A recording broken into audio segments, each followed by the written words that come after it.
पहले आप अपना परिचय दीजिए और काशी में परवर्ती मुगल काल की जो चित्रकला शुरू हुई उसके बारे में कुछ बताइए। जैसे ये कहा जाता है आपके परिवार ने आपकी इस कलाकारी की आपका परिवार जो है आखिरी पीढ़ी है, तो इसको आप कैसे और कैसे क्या देखते हैं इसमें? मैं हूँ डॉक्टर गोपाल प्रसाद और Rajasthan school of art Jaipur की चित्रकला विभाग से मैं सेवानिवृत्त हुआ हूँ और मूलतः बनारस रहने वाला हूँ और बनारस घराने का चित्रकार हूँ और वर्तमान में यही रह रहा हूँ और चित्रकला की सेवा कर रहा हूँ जी। हमारे घराने में चित्रकला तो रही होगी बहुत प्राचीन समय से, किंतु हमें जो लिखित उदाहरण मिलते हैं वो हमारे पूर्वज उस्ताद सिक्खी ग्वाल से मिलते हैं। अच्छा।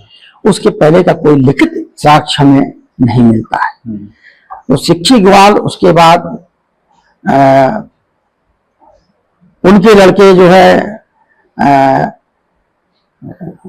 नाम मैं भूल रहा हूँ, क्या नाम बोलूं, उस्ताद बटोही, उनके लड़के उस्ताद मूलचंद प्रसाद, उनके लड़के उस्ताद राम प्रसाद, उनके लड़के उस्ताद शारदा प्रसाद, उनके लड़के उस्ताद मुकुंद प्रसाद और गोपाल प्रसाद, और मुकुंद प्रसाद के पुत्र अंकित प्रसाद वर्तमान में उस कला की सेवा कर रहे हैं।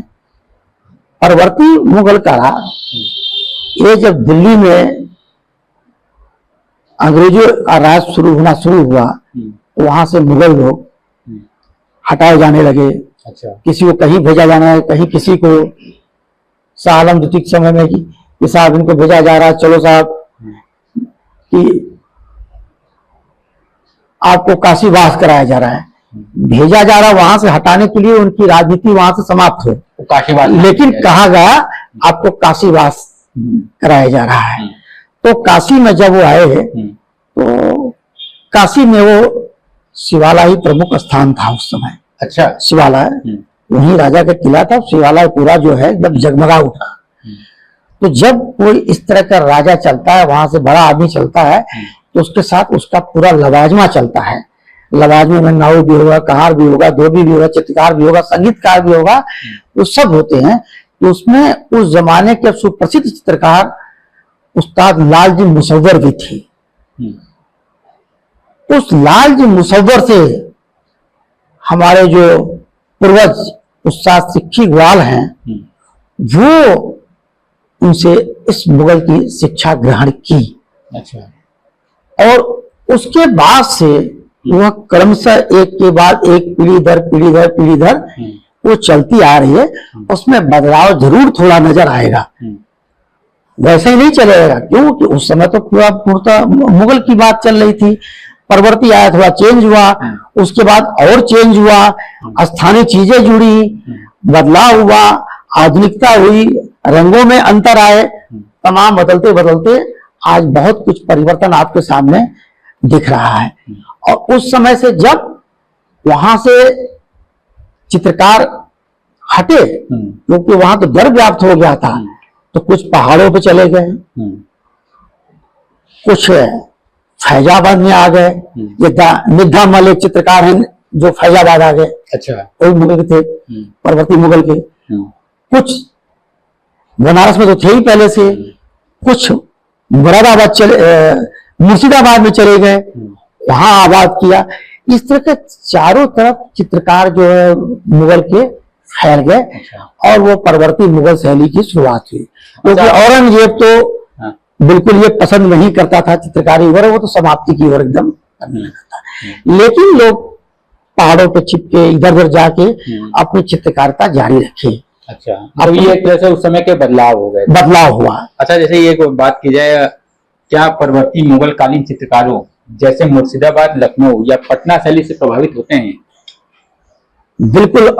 उसमें जो है, क्योंकि शुरुआती में जो भी चित्रकार आए तो दिल्ली से चले, दिल्ली में मुगल सल्तनत थी, तो वहां की एक कल्चर था, वहां की एक परंपरा थी, तो वह तो उनके साथ जाएगी।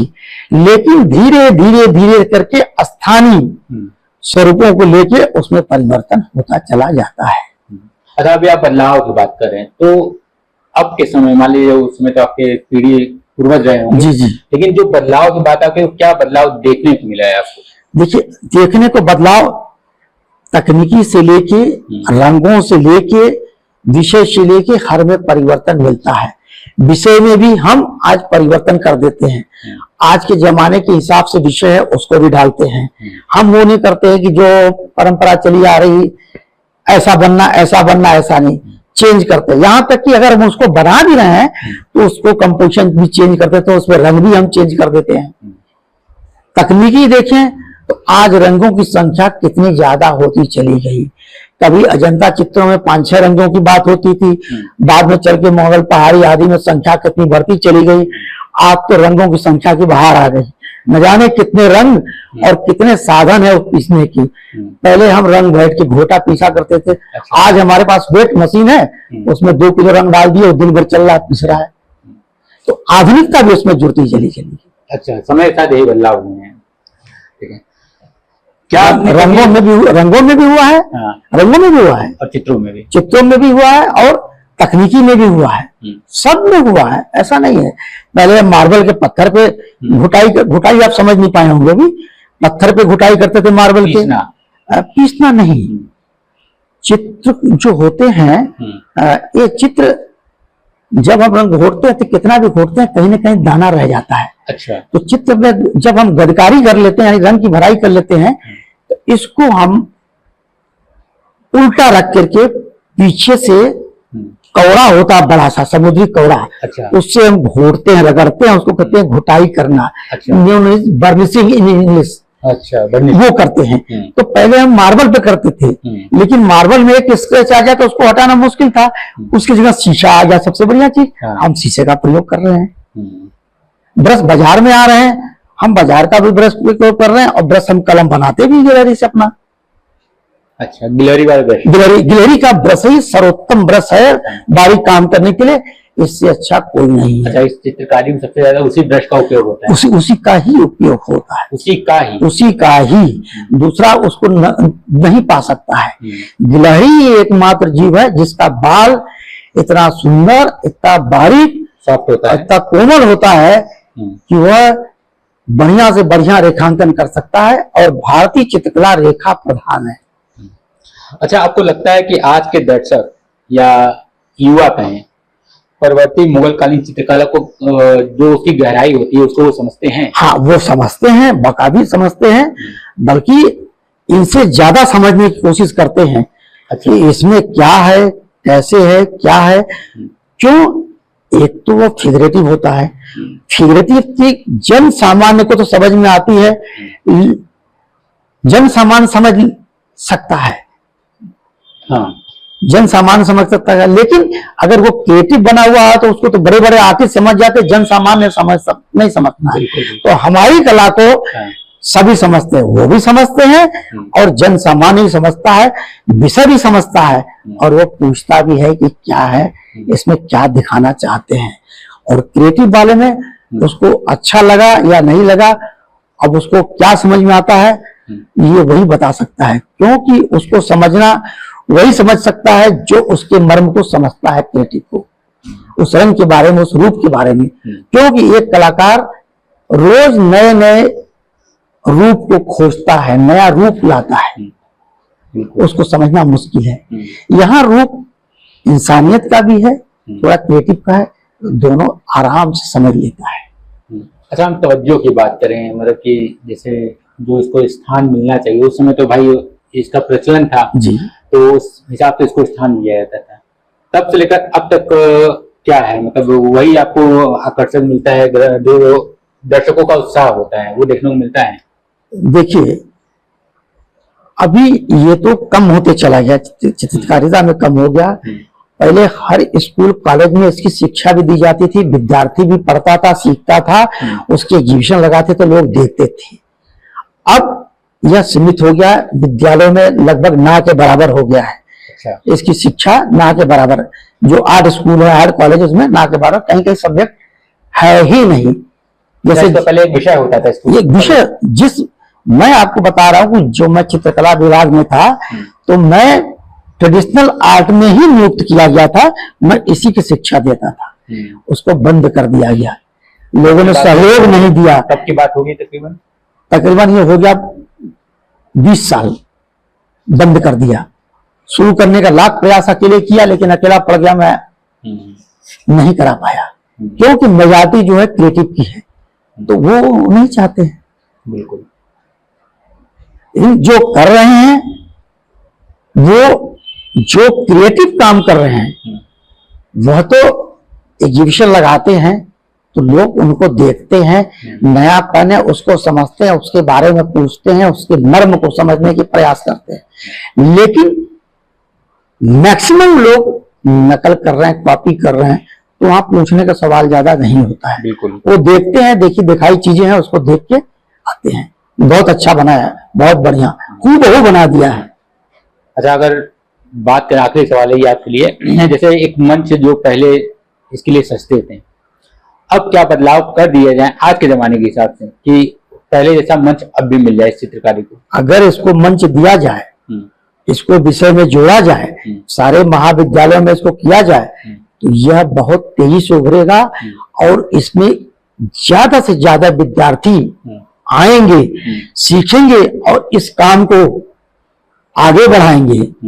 हो सकता है कि उसको छोड़ के इसमें ज्यादा विद्यार्थी आए। ये ऐसा विषय है, उनको आनंद आता है इसमें।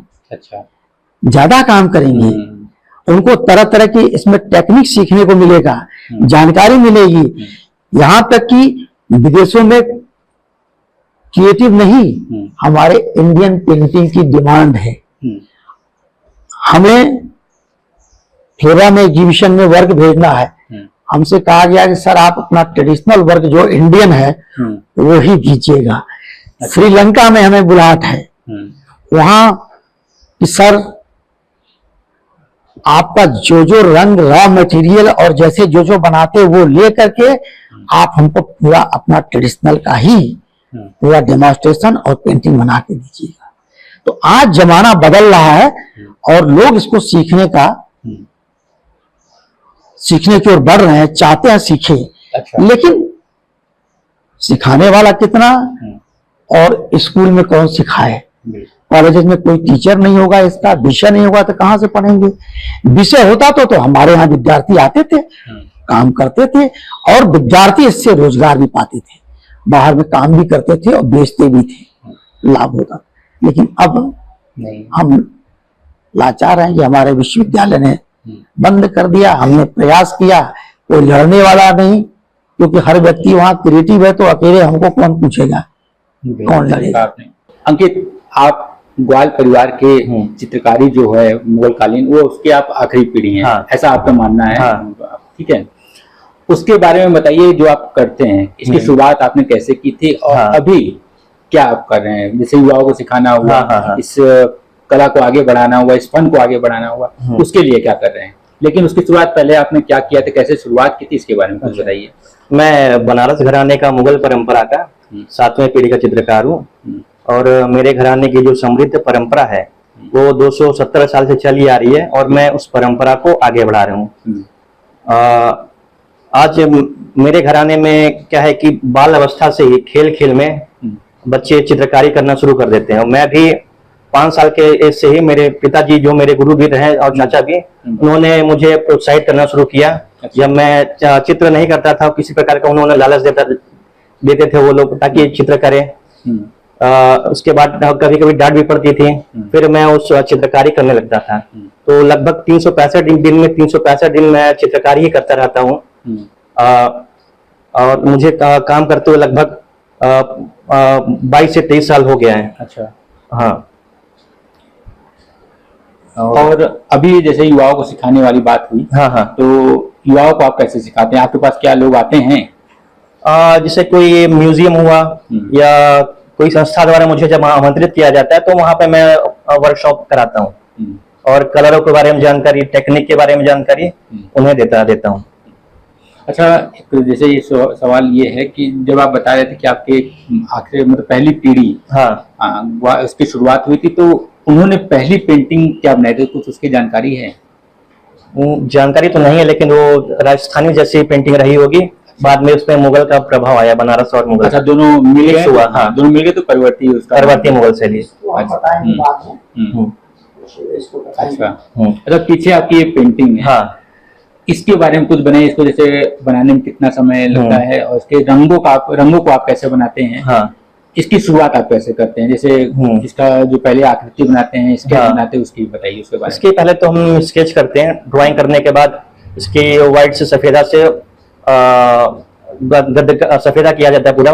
उसके बाद स्याह कलम किया जाता है, उस आउटलाइन किया जाता है। उसके बाद गद्दकारी किया जाता है, कलर भरा जाता है। कलर भरने के बाद इसकी खुलाई की जाती है। और जितने भी कलर रहते हैं सब नेचुरल कलर रहते हैं। एक कलर को बनाने में 9 से 10 दिन लगते हैं लगभग। अच्छा, हाँ, लगभग 4-5 घंटे रेगुलर उसको पीसना पड़ता है, तो बनते हैं कलर। अच्छा, कभी कभी ऐसे हो जाता है कि अरे मुगल मतलब मुसलमान, ठीक है, ऐसा कभी नहीं हुआ आपको लोग आपको कहीं हो आलोचना आपकी की हो कि अरे आप हिंदू हैं और मुसलमान की कला को लेके चल रहे हैं? ऐसा कभी सुनने में उसके अगर ऐसा कभी बात हुई तो उसके बारे में कुछ बताइए। हाँ, असल में ये तो एक टेक्निक है, मुगल से कोई वो नहीं है, तो इंडियन आर्ट है। अच्छा, तो मुगल टेक्निक को ही लेकर के आज के समय में मैं जो विषय उस पर लेकर काम कर रहा हूँ। और आज के समय में तो पुराना टाइम है नहीं, आज के समय में योगी जी हैं, मोदी जी हैं, तो मुगल टेक्निक को लेकर मैं उनको बना रहा हूँ। अच्छा, हाँ, उनकी भी चित्रकारी करते हैं? हाँ, उनकी भी करती है। टेक्निक तो वही है, लेकिन सब्जेक्ट को आज मैं नया ले रहा हूँ। ऐसा कभी हुआ नहीं? नहीं। ठीक है, इस पेंटिंग को आपको बनाने में कितना समय लगा था? मुझे इस पेंटिंग को बनाने में लगभग 1 से 1.5 महीना लगा। 1 से 1.5 महीना? हाँ।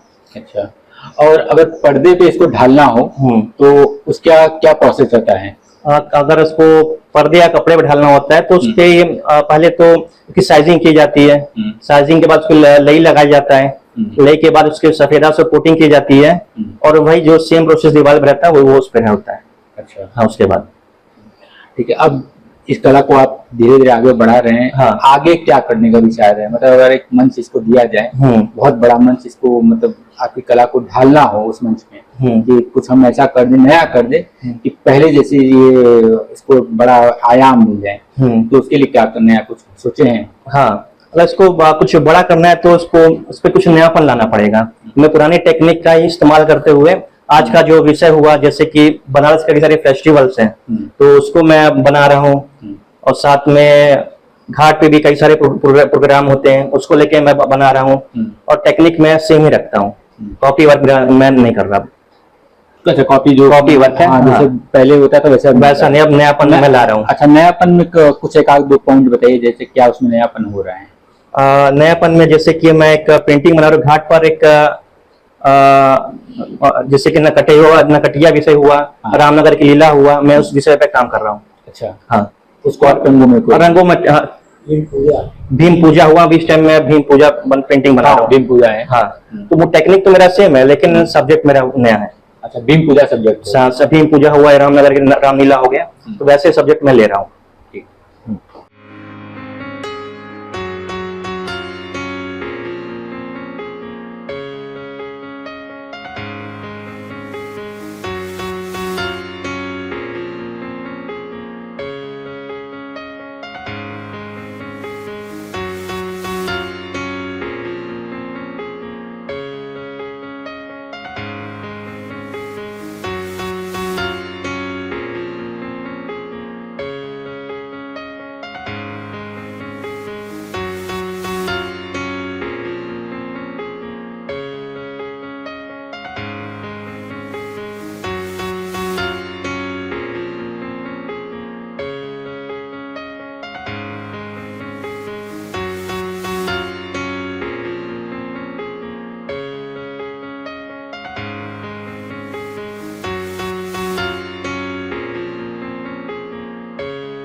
अगर आप ये वीडियो YouTube पर देख रहे हैं तो हमारे चैनल को सब्सक्राइब करें और बेल आइकन को दबाना ना भूलें। अगर आप Facebook पर ये वीडियो देख रहे हैं तो हमारे पेज को लाइक करें।